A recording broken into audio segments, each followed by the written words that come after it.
Welcome to our channel. Today we how to enable failover using multiple VPS regions, full guide step by step clearly. To enable failover using multiple VPS regions, you first need to select your VPS provider. Choose a provider that offers multiple geographical regions for your virtual private servers. Next, create a VPS instance in your primary desired region. Ensure that your main application is fully installed and configured on this primary VPS.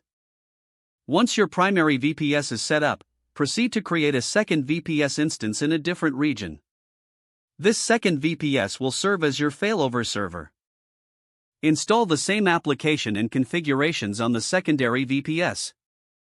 To facilitate communication between the two VPS instances, set up secure SSH keys.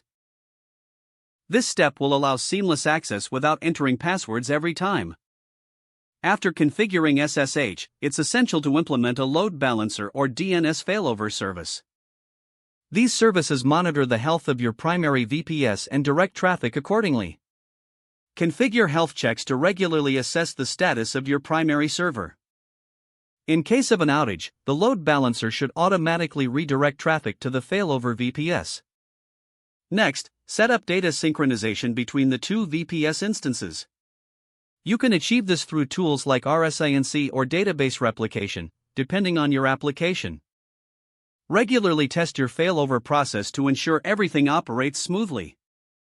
Simulate outages on your primary VPS to confirm that the failover mechanism works correctly. Monitor both VPS instances to track performance and uptime. Establish alerts to notify you of any issues or downtime with your primary server. Finally, document your failover setup for future reference and troubleshooting. This comprehensive guide ensures high availability for your applications across multiple VPS regions.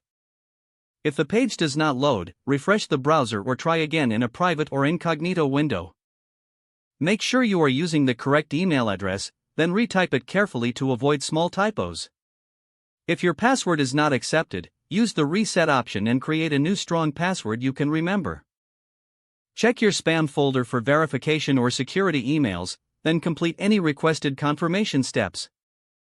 Enable two-factor authentication if available to improve account security and reduce unauthorized access risk. After signing in, review your profile details so your contact information and settings are accurate and current.